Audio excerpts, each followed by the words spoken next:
पुढची महत्त्वाची बातमी, महाराष्ट्र राज्य कबड्डी संघटनेत आता पुन्हा शरद पवार विरुद्ध अजित पवार असा सामना पाहायला मिळणार असल्याची चर्चा सध्या राजकीय वर्तुळात सुरू झाली आहे।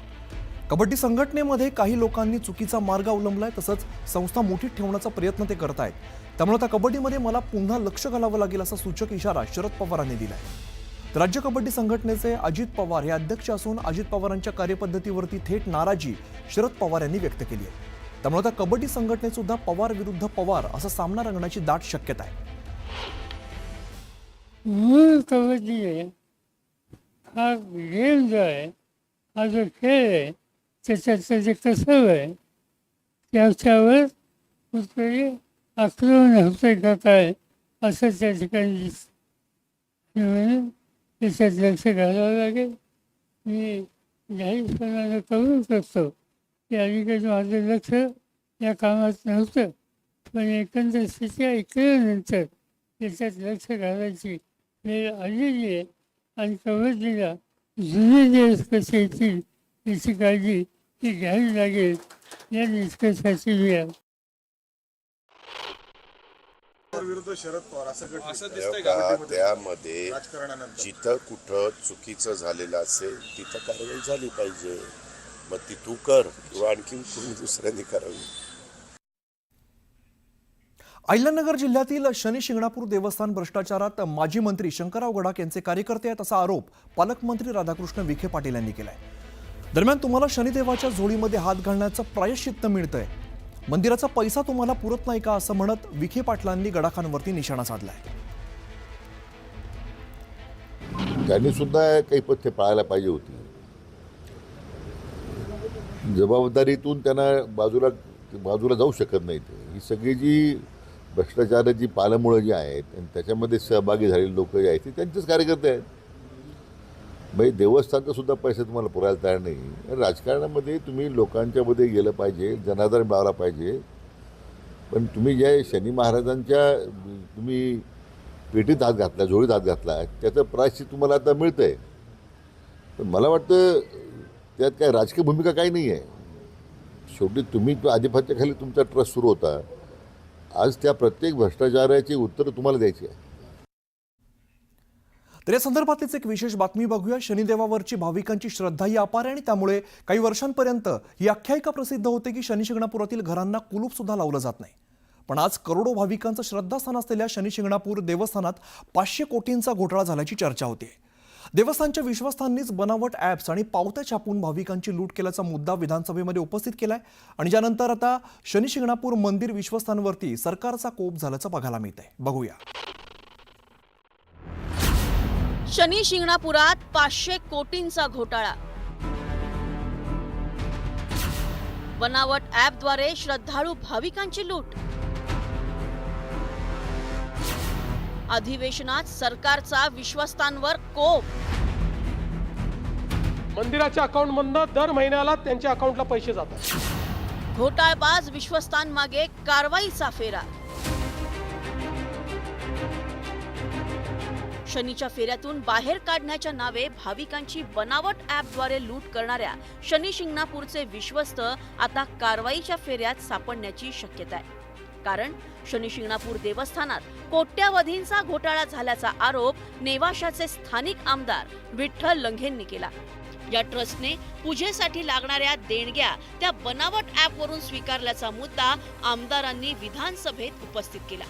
यावेळी लंघेंनी विश्वस्तांवर गंभीर आरोप केले। विश्वस्तांनी 3 ते 4 बनावट ॲप तयार केल्याची माहिती, ॲपच्या माध्यमातून जगभरातल्या भाविकांकडून पूजेसाठी घेतल्या देणग्या, एका ॲपचे 2 ते 3 लाखांपेक्षा जास्त भाविक सदस्य, प्रत्येक भक्ताकडून पूजा करण्यासाठी घेतले 1800 रुपये, पूजेच्या साहित्यासाठी वेगळे शुल्कही घेतले।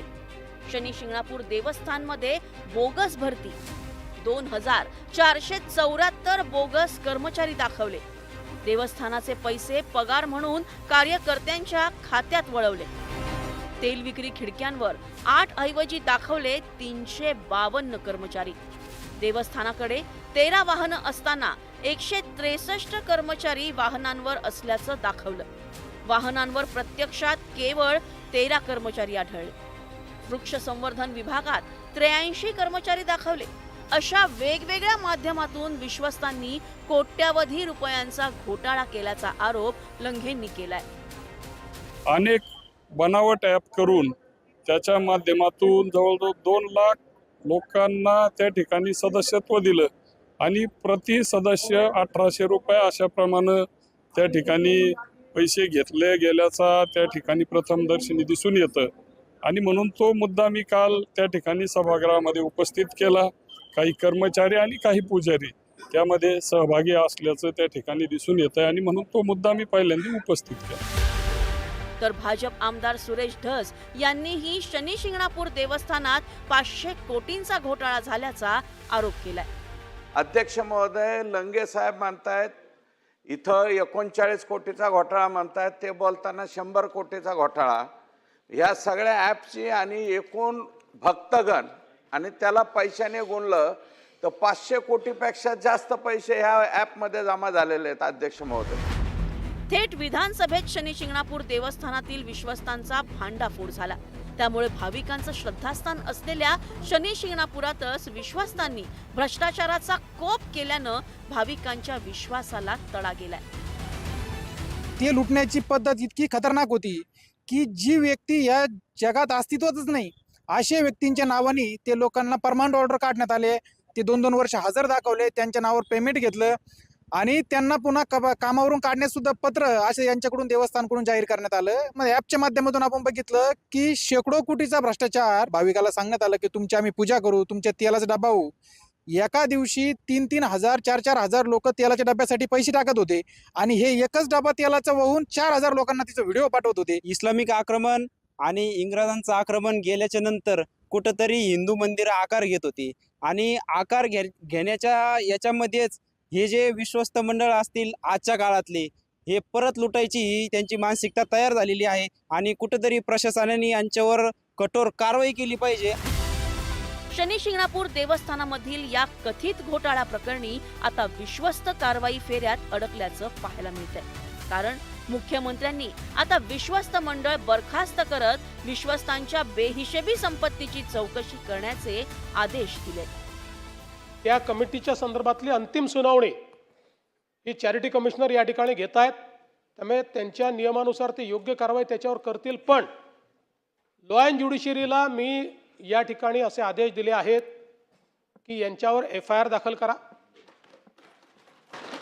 आणि पोलिसांना सांगितलेलं आहे की बाहेरची टीम पाठवून या ठिकाणी याची पूर्ण चौकशी करा. शनिदेवावरची भाविकांच्या श्रद्धेमुळे काही वर्षापूर्वी प्रामाणिकपणासाठी शनी शिंगणापूरचे उदाहरण दिले जायचे. शनी शिंगणापुरातल्या घरांना कुलूप लावण्याचीही गरज इथल्या ग्रामस्थांना वाटायची नाही. पण आज विश्वस्तांच्या लबाडीनं शनी शिंगणापूरच्या या विश्वासालाच तडा गेलाय. त्यामुळे शनिदेवाच्या श्रद्धेच्या आड सुरू असलेल्या या घोटाळ्यांच्या मुळाशी जाऊन घोटाळेबाजारांवर कारवाई करण्याची मागणी केली जाते.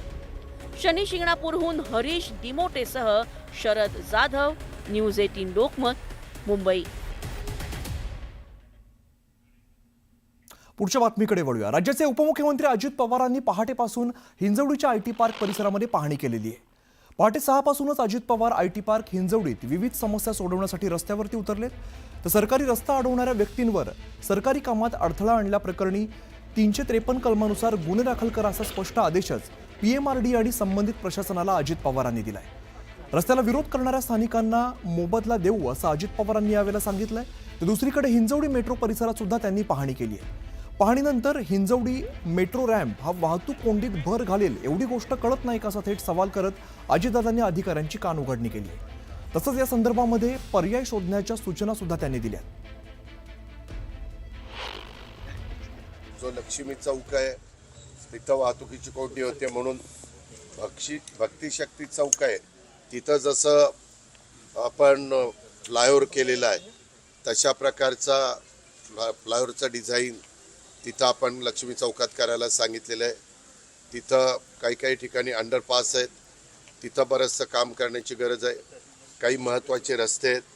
मग त्याच्यामध्ये पुणे मेट्रो लाईन 3मध्ये स्थानक क्रमांक 6 क्रोमा हिंजवडी हा रस्ता खोदला गेलेला आहे आणि त्याच्यावर तिथल्या सगळ्या IT मध्ये काम करणाऱ्या सहकाऱ्यांचं म्हणणं असं होतं की अजित पवार तिथं ह्या रस्ता खोदल्यामुळं एवढी ट्रॅफिक जाम होते, दुसरा कुठला रस्ता नाही, त्याला काय पर्याय आहे ते पहिली पाहणी आम्ही केली आणि तो रस्ता खोदलेला ताबडतोब बुजवायला सांगितलं. पुढचे काही ठिकाणी जे ओढे रुंद व्हायला पाहिजेत तिथं खरोखरीच काही कंपन्यांनी ओढे बुजवलेले आहेत, नाले बुजवलेले आहेत, इमारती बांधलेल्या आहेत आणि अतिशय छोटी जागा पाणी जाण्याच्या करता निर्माण केलेली आहे. म्हणून एक टंडन म्हणून व्यक्ती आहे, त्यांना नैसर्गिक पाण्याचे फ्लो ह्याचा रिपोर्ट द्यायला नेमलेला आहे. आम्ही 2 एजन्सी नेमल्या, ह्या टंडनला एक नेमलं आहे आणि दुसरं आपलं जलसंपदा विभागाचे आपले गुणाले म्हणून नवीन ED आलेले आहेत, धुमाळ चीफ इंजिनियर आहेत. दादा PMRDA कडून ह्याला सगळ्यांना परवानगी दिल्या जात आहेत, कशा प्रकारे म्हणजे हे खरं तर आज- चुकीच्या दादा तुम्ही हेही सांगितलं की 353 दाखल करा, कोणी मध्ये येतंय, बरेच लोक तिथं अतिक्रमण, तुम्ही बिल्डिंग बघितली, बिल्डिंगच्या खाली आवडा वाहतोय. ते पाडायला सांगितलेलं आहे. जर कोणी आडमुठेपणाची भूमिका घेतली तर तिथं 353 दाखल करा असं सांगितलं. पहिल्यांदा त्यांना समजावून सांगा, त्यांना आपला DPचा प्लॅन दाखवा, तिथं रोडची साईज काय आहे ती दाखवा